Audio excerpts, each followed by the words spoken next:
Hello and welcome. You are listening to the Talking Locs podcast with Locitude. This is the Everyday People with Locs series, and I am your host, Ade Balogun. This episode is produced by Xavage Media. Today, we will discuss Locs in relation to aging.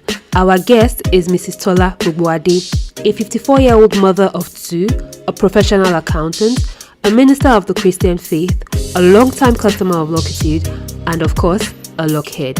As usual, and without further ado, let's get right into it. Okay, good afternoon. Thank you so much for agreeing to do this podcast with us. Welcome to Talking Locs podcast with Locitude. Can we just start by meeting you? Can you tell us your name and a little bit about yourself? Okay, my name is Tola Gbogboade. Good afternoon, everybody. I'm an accountant and I'm a mother of two beautiful girls. One is 22 and one is 15, yes. My younger daughter has locks just like me. That's awesome. Okay. So I think that's about it for now. Okay, when I was choosing the title of today's podcast, Locs and Aging, I felt a certain way about it. I almost felt like, does this mean I'm trying to put an age to Mrs. Gbogboade? And I do know that I'm approaching my late 30s now, and I was feeling some kind of way about age. So I just wanted to have a discussion about that before we continue. It's like age something to frown upon when it's coming on us? Like, is it a bad thing? Do you ever feel like, okay, I know you are older, I don't even know how old you are, but I know you're an older woman with locks. So is this appropriate to say locks and aging, or is there a different way to have this conversation without making age look like a bad thing? Or is age even a bad thing? First of all, age is not a bad thing. I would proudly tell you that I'm going to be 54 in April. And I've embraced my age. I don't feel 54 anyway. I feel as if I'm very young, and my daughters will testify to that. Age is just something that comes up. It's natural. Whether we like it or not, we will age. So it comes naturally. And the earlier we accept it as a natural progression in life, the better for us. So funny enough, I just embrace. I don't feel like 54. I feel very young. I jump around. Once in a while, maybe you feel some twigs in your body and that will tell you you have to slow down. But generally, I just feel so young and so free and so happy. Yeah. Okay, so I'm happy you said that, because I feel more comfortable with the conversation, because I was like, when you bring up age most times, because even I myself, I find myself trying to look 25, even though I'm almost maybe just a few years older, but I'm really concerned about getting old. So I'm happy I don't have any gray hairs yet, and I think I'm just going to sit back and enjoy my age and accept it. So you're lucky you don't have gray hair. My daughters have had gray. They've gone gray since they were like 10. Wow. And so, is that age or what? It's just that's natural. Okay, wow. So how long have you had your locks now? I think it's going to be 7 years in October 1st, actually. I remember I did it on October 1st, and it's going to be 7 years come October 1st. So Independence Locs. Yes. But was there any significance with October 1st being the Independence Day for Nigeria and you getting your locks on that day, or was it just coincidence? I think it was just coincidence. It was a day that I didn't need to go to work, and I just chose that day and said, okay, most people are on there's a public holiday. I think I can go around, because I actually went to about 3 different places before I got my locks done. So it helps that it was a free day, and I was just like, I'm not going back home without getting locked. Okay, but why did you choose locks as a hairstyle in the first place, especially when it's something that is uncommon and mostly frowned about? And 7 years ago, it wasn't even as embraced as it is today. So why locks?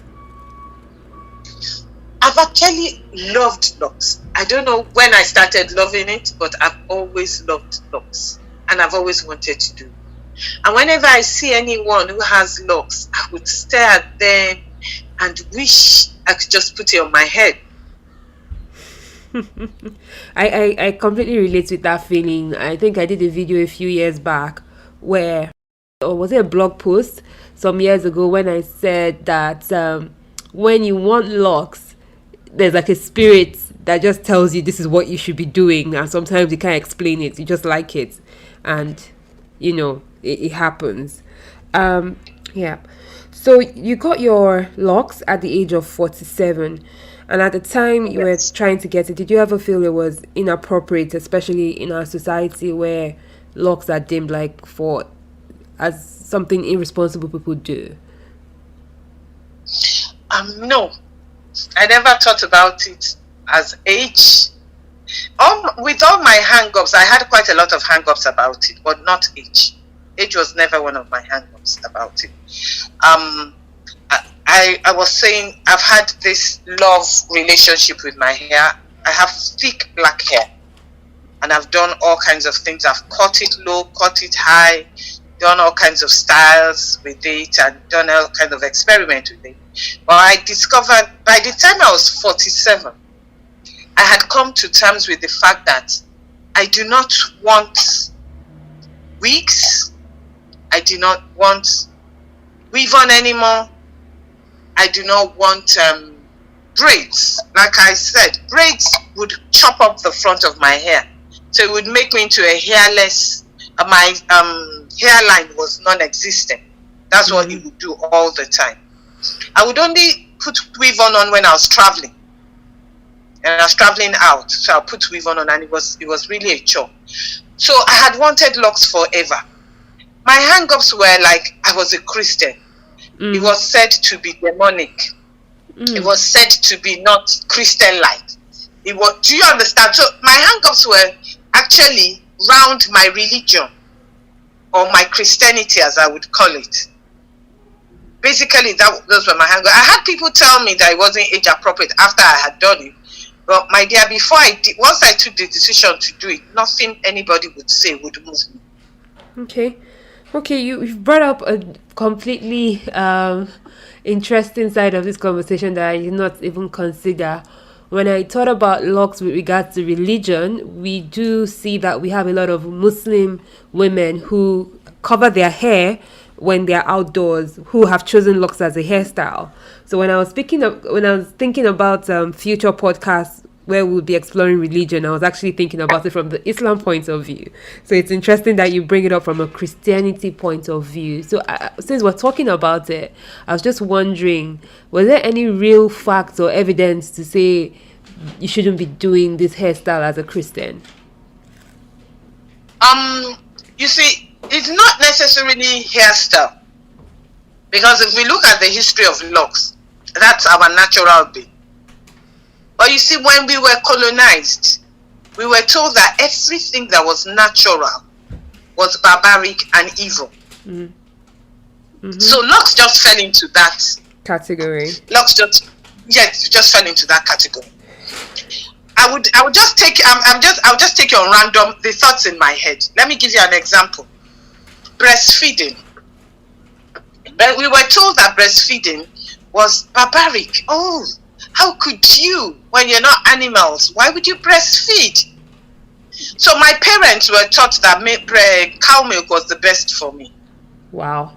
And it was totally out of it for you to see a woman breastfeeding. You must be local. You must be this. You must be that. But by the time I was going to have my daughter 20 years ago, the science and what is it called? The investigations and the research had shown that breast milk was the best. We've always known that. But then the Oyinbo man came and said it wasn't so. And so we changed. And so it's the same thing with our hair. We're being told that unless our hair is straight, unless we have the Oyinbo man concept of beauty, we're not beautiful. And we've swallowed it hook, line, and sinker. And so it steams into the religion too. We're told that the hair is demonic. Don't forget that a natural dada is seen as demonic. In Yoruba land, we deify those kind of people. But then the Oyinbo man comes and says, anybody you deify is demonic. Yeah. And so we want to cut it out of our life. Yeah. So it's not just the locks alone. It's basically our whole way of life that has been thrown away. We're now trying to regain it as we understand every day. Yeah. So now, let me just say, okay, go on, ask your question. No, I was just going to agree with you because in doing this podcast, I just wanted to kind of explore the lives of everyday people with locks and just have easy conversations. But the more I'm recording, the more I'm realizing that this is a response to subconscious and unconscious mental slavery that the colonized African is going through.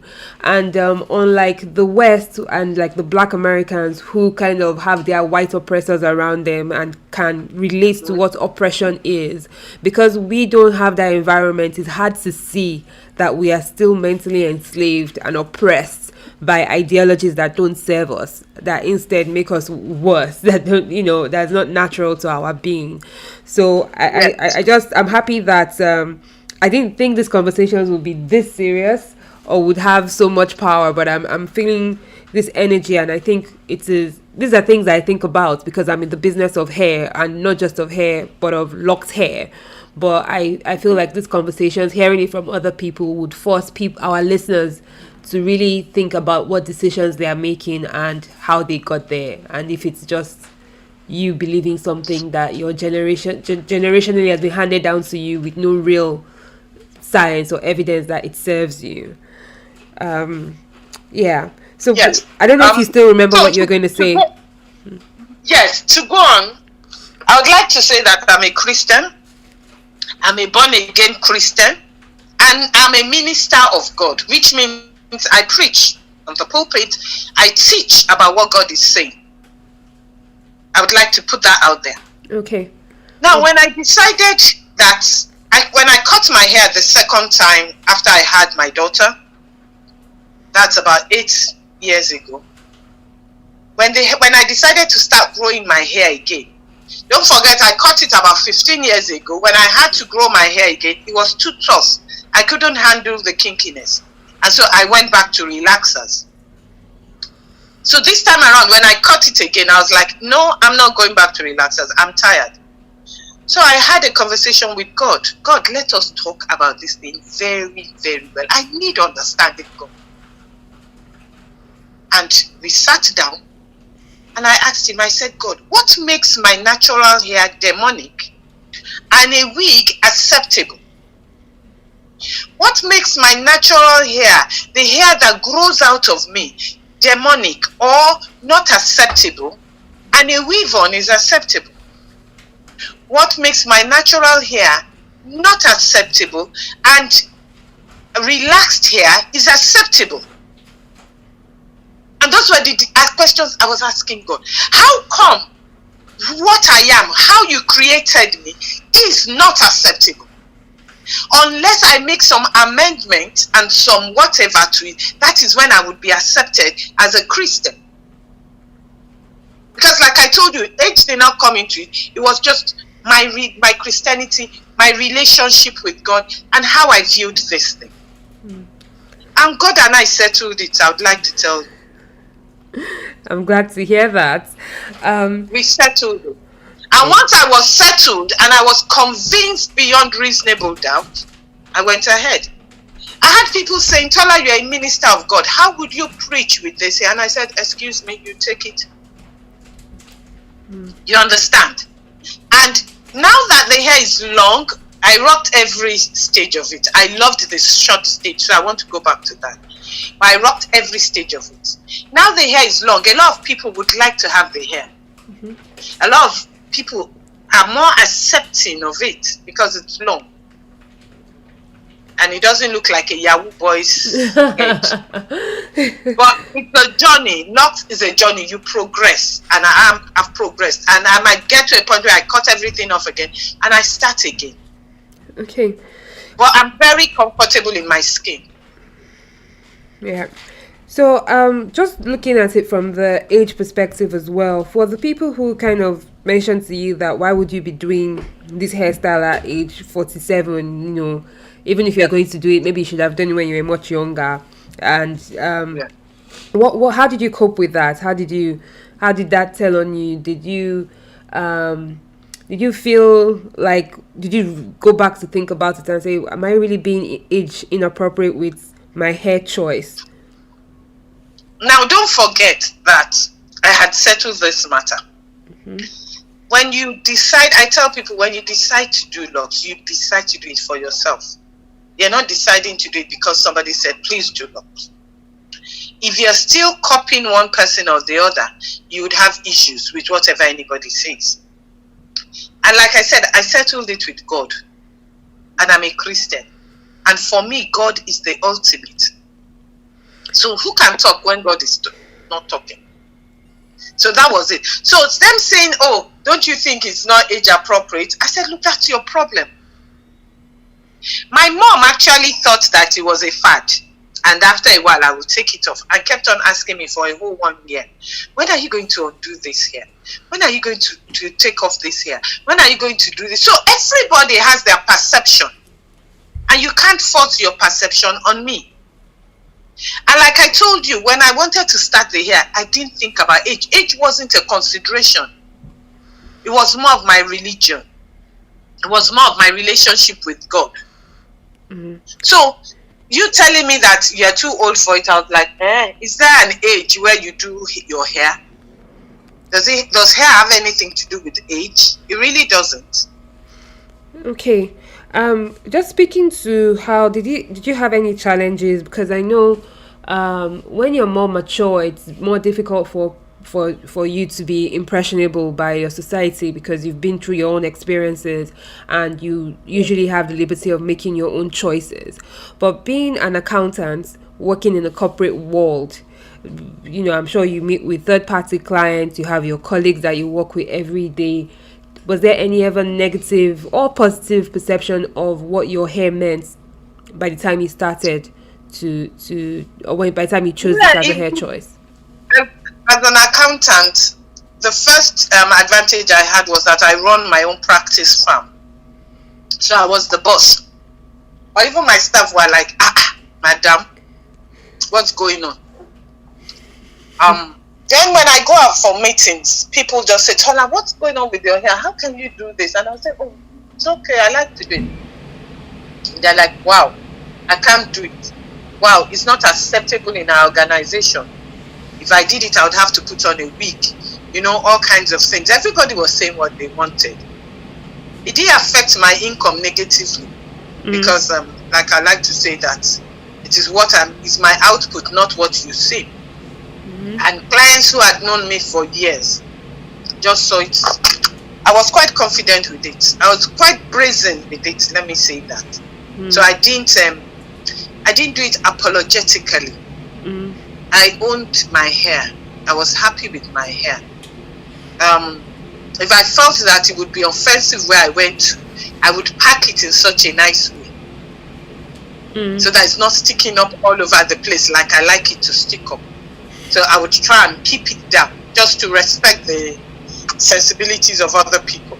But the hair was here to stay. It was my hair, it was my stuff, it was mine, and I owned it.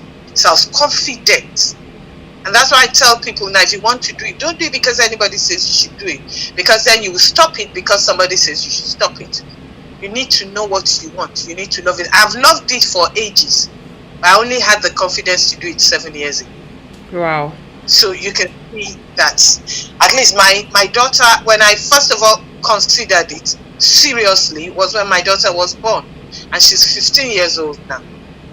So I've had 8 years to consider what would A feel, what would this client feel, what would my pastor think, what would you understand? I've had 8 years to think about that. Okay. Yeah, so okay, so sorry to cut you off. But I was just going to ask, because you brought up your daughter. Do you think that your children perceive you differently for your hair choice? Are you a more relatable mom because you have locks, or does it even play into that part of your life at all? Not really, because my children were much younger and so they were not out there like wanting to do. My baby was 8 when I did that. So, but the thing about it is that it's giving them the confidence to do what they like with their hair. It's giving. They're not in any straitjackets. My older daughter didn't want locks. I tried to encourage her. Why don't you do locks? Because she's natural. And she says, no, I don't like locks. And I've tried to convince her, and she doesn't want it. And so it's fine. She doesn't have to do what I want. Yeah. My younger daughter decided to have locks in and did it for like a year. And one day sat down and took a pin and took out all her locks. And by the time I went to visit her in Just, she had taken out everything. And I was like, wow, why did you do this? I said I was tired. And then less than a year later, she thinks and says, Mommy, I can't do this hair thing. I'm going back to locks. And so she's back to locks. Yeah. So for me, anyhow you want to do it, I would give my children more freedom with their hair than I was given.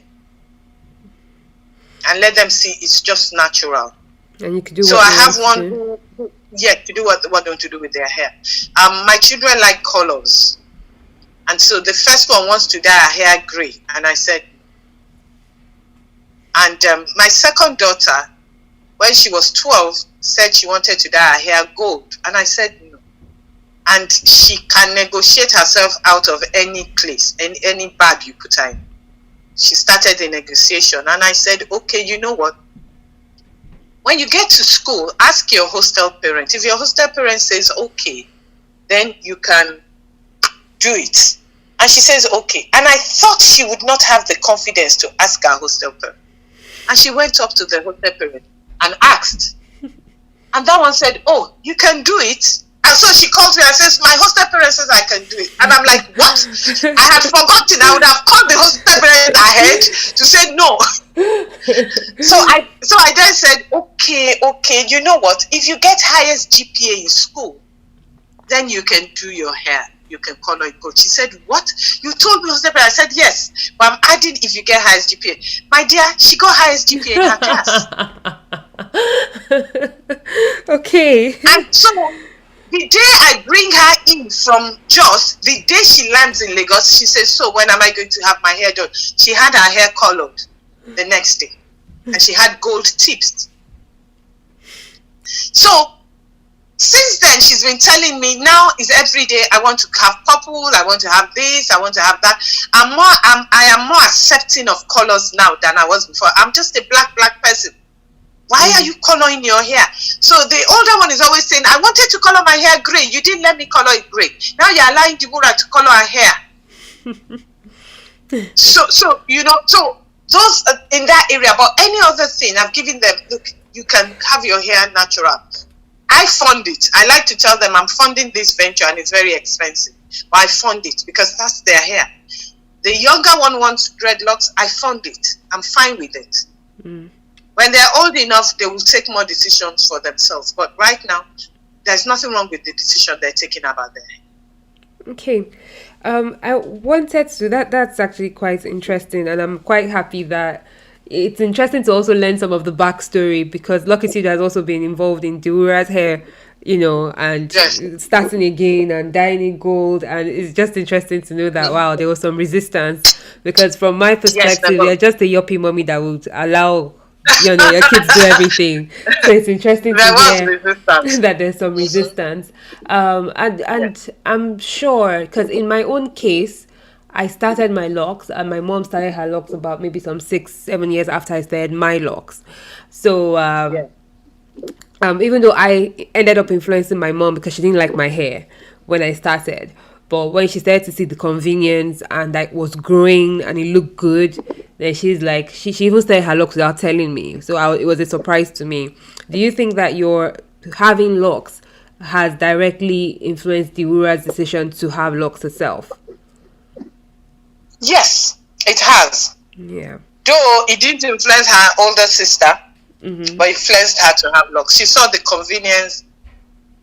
Part of the reason why she decided to do locks was that she was in Jos, in school in Jos. She went to Jos at 9.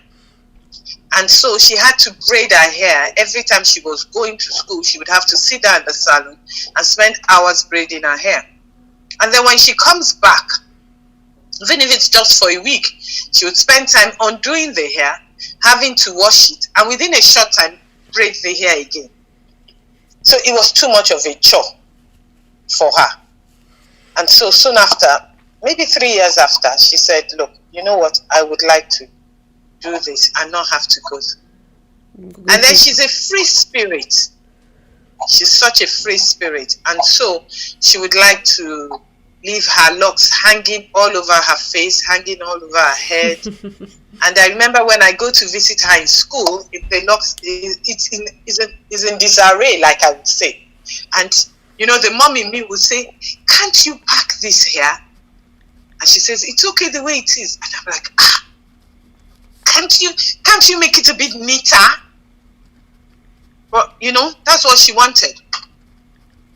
And it just brought out the individuality in her. That's what I saw. So after a while, I let her go, and I would always tease her. You like your locks covering your face.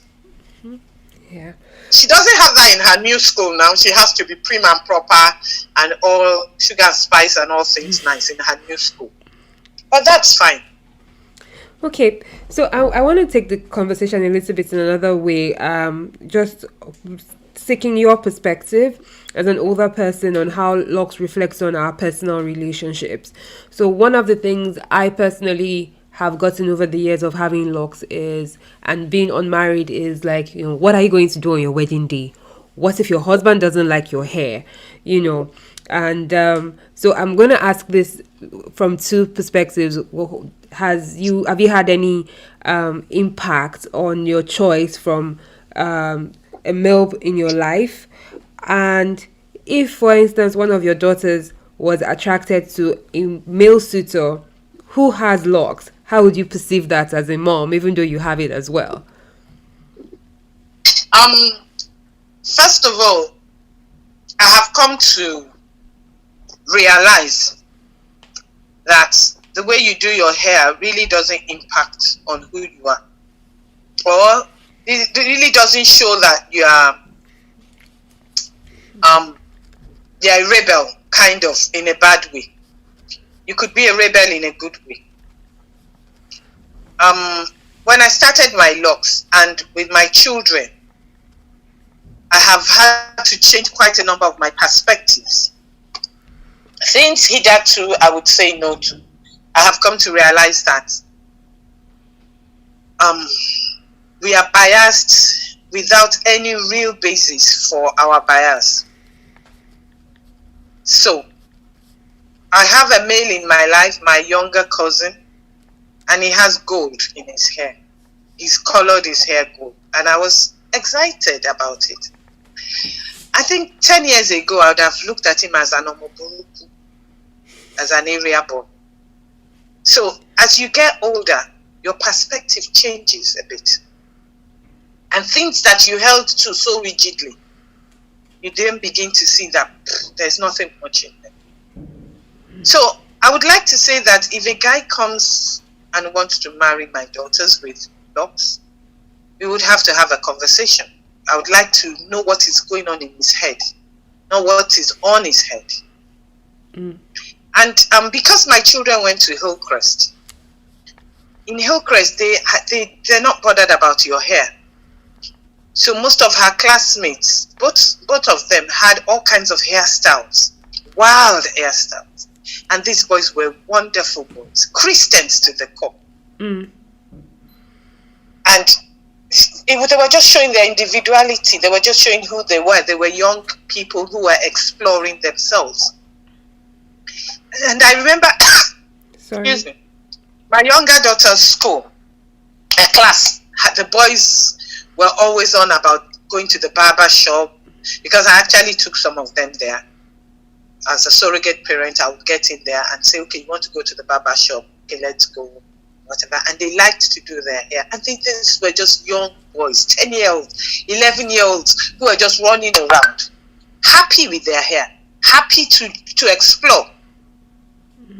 So I wouldn't look at someone with a man with locks and say, oh, he's an amugo.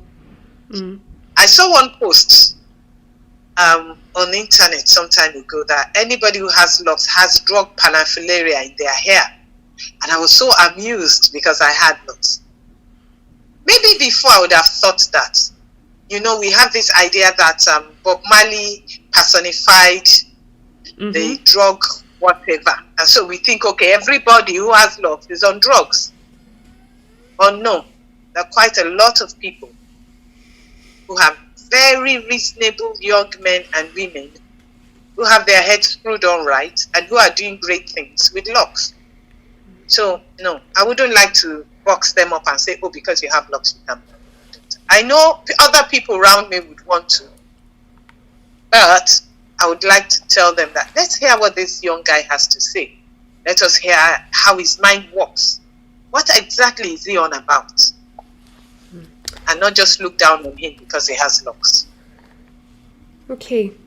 I want to also try and understand, have a sneak peek of what locks kind of meant to you in your much younger years. I know you have clearly stated that most of your fears were around your religion as opposed to perception itself. But like, so I started my locks in 2009, which is much later. But at the time I was starting my locks, my mom had told me, I had told her I wanted to do it, and I wasn't even seeking for her permission because I was already in my mid-20s. I was just telling my mom what I wanted to do, and her response to me was, she didn't even answer me. We were out and about, and she saw someone who was mentally ill on the side of the road who had locks because their hair was uncombed, and she was like, Ade, see what you want to do to your hair.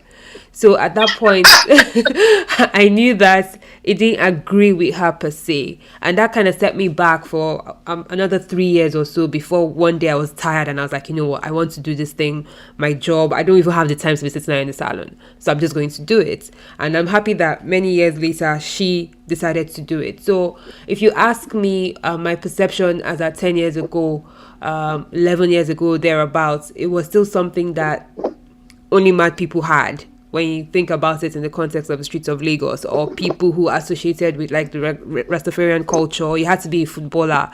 You know, you just could not be who you were and have locks. There was supposed to be a reason why you have locks. So I just want to understand, my question really is, thinking about you in your teenage years, how was locks perceived in that time? And how has it changed over time? In all honesty, the only people that had locks were the Rastafarians. They speak funny. They speak patois. Bob Marley was a classic example of somebody with locks. And then any other reggae artist. So it was mainly reggae. Now don't forget that Bob Marley took ganja. And so that flowed. And then for most people, weed would make them mad. So, you know, everything was building upon each other. But it was never something I really considered when I was younger. I never ever considered. In my teenage years, I was still about stretching comb. So we would have our hair stretched out. And like I told you earlier on, that the colonial mentality was that we are only beautiful if we look like the whites. So that was predominant in my time when I was a teenager. We're always looking at how to get our hair straightened out. Now in school, we were not allowed to relax our hair. So we would do the normal threading or didi. And then during the holidays, we would go look for straightening comb to straighten our hair so that we could flick it to the back. Growing up, after getting married, was when I started considering locks. And it wasn't really, it wasn't so heavy on my mind until I had my children and my hair was falling out and I was tired of relaxing my hair. I was really tired, but there was nothing I could do because I had thick hair, very thick, and my scalp was sensitive. I was tired of relaxing my hair because I had sensitive scalp. I always had burns, bad burns sometimes. So you can see that it was the experience, was having relaxed for so long and getting tired of it, that I thought, why can't I just keep my natural hair? And from there flowed the idea of, okay, can I have locks? And then I had my perception of locks started changing. I started looking at people who had locks and who were professionals, not just footballers and things like that. I started seeing people with locks that were respectable people. That's not to say that the Rastafarians were not respectable, because I love Bob Marley and I knew all his music to heart. But then the ingrained training at home that, look, weed is bad, you could go mad and stuff like that. So that was on one side, and then you had the music on another side. So, but after a while, you see, the thing about aging, which I love, and I really, really, really love aging, is that when you get to a certain age, you don't care about what people think. So by the time I was 40, I started saying, Tola, you need to change your life. I remember telling somebody that I will soon be 50 and I need to get rid of the toxic people in my life. And I need to get rid of. So by the time I was 40, I was looking at, what is all this rat race? And why am I bothering about what this person thinks and what that person? So as you get older, you are freer. You don't care about what anybody thinks. Okay, so they think it, I've lived all my life watching out for what this person thinks and what that person thinks, and where has it taken me? So nearer to my 50, I was freer. And my perception changed on quite a number of things. And locks, my hair was one of them. Locks was one of them. I decided I wanted to be natural, and that's. Okay, I've learned a lot from our conversation so far. I have one more question, but I just want to kind of reflect on the things that we've discussed. I guess in having this conversation, I've learned that locks are not age inappropriate, and as an older person choosing to have locks, you are also impressionable on the younger generation by your daughter knowing and realizing that it is a valid option for a hair choice. There's something important he said the way you do your hair doesn't impact on who you are. So I really did like how that came out. And we also kind of discussed that most of the bias we have about locks and how we see ourselves as even Africans in Africa has no basis. It's just subconscious leftover colonialism, mental slavery that we're going through, and we have to be a bit more aware to overcome that. You've also said, when we were talking about a potential suitor for your daughters, and you were like, it's not what is on the head, but it's what is in your head that matters. I've also learned from you that there's been a shift in your perception on how you've come about, believing that your hair had to be stretched and combed and braided and be a certain way, and you've had to walk through the process yourself and agree with yourself that this is fine and there's nothing wrong with it. And more than anything, also plugging into the fact that the older you become, the more freedom you acquire, and age basically gives you freedom. So I feel like I was taking notes. That's why I could articulate all of that so eloquently. So it almost felt like a lecture. And I personally, with this conversation, will stop trying to look 25 and just accept my age and be my age and look good and feel good about being older. So my very last question for you is that for any person who feels like, oh, my time has passed, I should have done this when I was much younger, I'm not 20 years old anymore, I should even be thinking about this, and they are genuinely in that place where they feel that locks is an option but just feel that they are too old for it, what would be your advice to them? I my advice would be that I have 2 sisters who have chosen locks because I did locks. One is over 50, and she likes to claim she's 35, and the other is over 40, and they're very comfortable in their locks. And it's just because I did it, and they were like, "Sister, you did this," and they're happy. So at whatever age, even if you're 70 and you decide to want to do, go for it. You would feel joy. You look at yourself in the mirror and say, "I'm happy. I love my hair," because it's your choice and nobody's choice. You decided to do it. So don't look at age. Look, the things that you have to be conscious of are things like clothes. The clothes are very age appropriate. As you get older, your mini cannot be as mini as you used to like it. I loved minis, and I wore minis. But now I'm older. I'm 50. I'm over 50. So why am I wearing those kind of minis that I used to wear when I was a teenager? It's not age appropriate. But not your hair. Your hair grows out of you. It's not what you put on you. It's what comes out of you. Your hair comes out of you. It's you.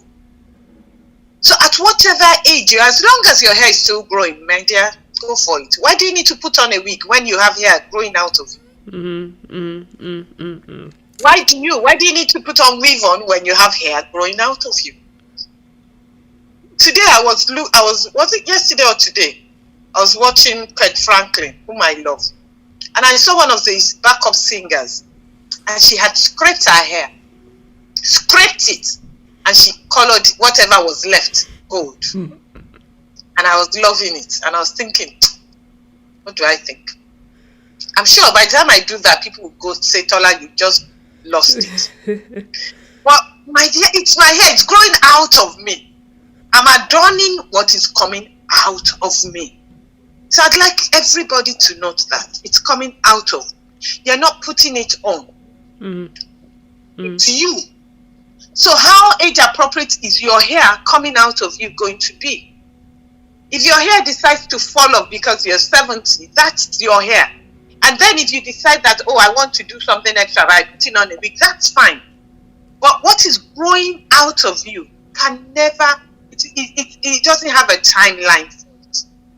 It's growing out of you. My mom, her hair is not growing again. And so she has low cut. But if her hair was growing long and it wants to grow to her waistline at 84, I would encourage her and I would do it for her and let her feel cool with her hair. You can't tell me because she's 84 she shouldn't have long hair. So that's it. Hair is not something for age appropriate. As long as it grows out of you, and as long as you can keep it clean and you can keep it neat and you can look beautiful with it, please go for it, no matter what the age is that you are at. Yeah. I feel like if we were in church or like had an audience, that would have ended with a big round of applause. So and an amen. And an amen. Yes. Oh, this conversation has been interesting. I like that it has been original. The answers were never planned. You didn't get questions ahead.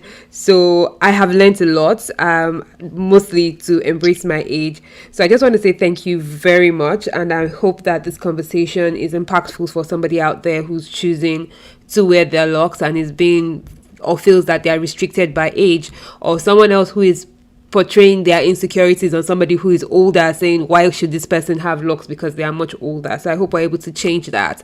And more importantly, I hope that it helps us gradually become more independent as Africans and comfortable in our skin and in our origin, in the way we are, and stop looking to the West or for biased perceptions of ourselves that have no basis. So thank you so much. It's been a pleasure. Thank you for having me. And thank you for having me. Yes, I'm really looking forward to the response we will get when this finally comes out. I would look forward to it too. And this has been an experience for me. Thank you for calling on me. thoroughly enjoyed myself. I was wondering, what would she ask me? I hope this, I hope that. And so, I was like, there was this nervous energy, but I'm happy that I could, contribute my own quota, because these are thoughts that have been running through my mind throughout the years. And I'm glad I was able to articulate them. Thank you so much. Thank you. All right, then, have a nice day. And you too. Take care. All right, ma'am.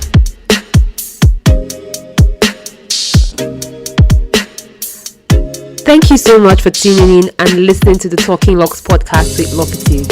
It has been such a pleasure being your host. My name again is Ade Balogun, and thanks to our producer, Xavage Media. Please don't forget to follow us on social media. We are at Locitude, Locitude, and you can find us on Instagram, Facebook, and Twitter. And for more interesting podcast episodes on Everyday People with Locs, don't forget to subscribe to our podcast. We are currently on Google, Apple, Stitcher, and Spotify podcasts. You can also find us on YouTube. In our next episode, we will be exploring Locs and Islam. The conversation promises to be entertaining, informative, and very, very enlightening. If you're a Muslim woman considering Locs, or you're just curious about what goes on under that hijab, trust me, this next episode is for you. It will be a pleasure to be your host again very soon, and don't forget to keep it locked with an attitude. Bye.